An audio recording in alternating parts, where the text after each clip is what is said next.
Anong tawag ninyo nito? Pangarang tuna. Kala nyo baboy ha? Ulo ng baboy. Kasi yung mga dapat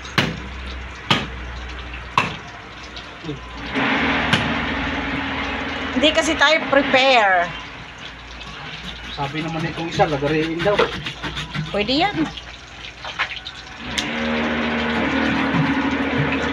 Ilang taon na to dito?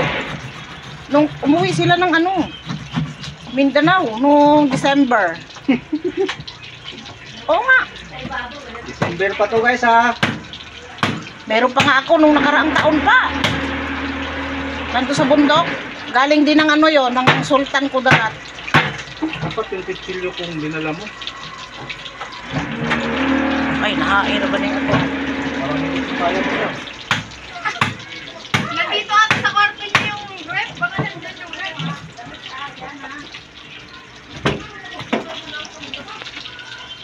Nasa kanato bang magpapagdito ba?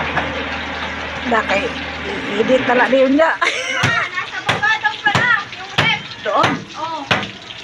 Karito yan mo ibigay. Freezer daw yun.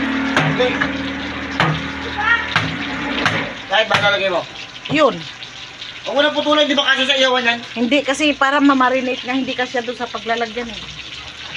Hindi mo hindi putulin mo. Ha? Pwede hindi putulin.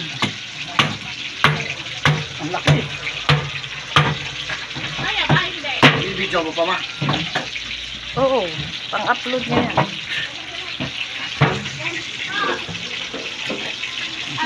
Sana dinala natin yung ating itak.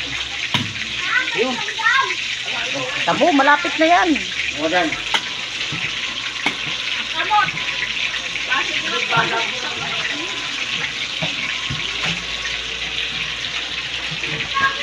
Sarap to sa palukan.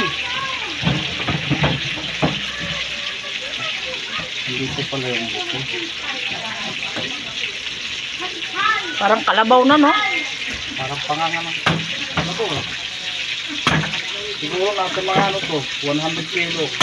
Baka hindi lang. Yung malaki. Yung buo nito, 100 kilo siguro. Magkano kilo nito? Mura lang yan yung mga ganyan. Yung mga, yan yung pinakamura pa nga kasi bukod na ako. Parang legit, parang anong po nila eh. Okay, hindi ko na na-own yung mga kuha.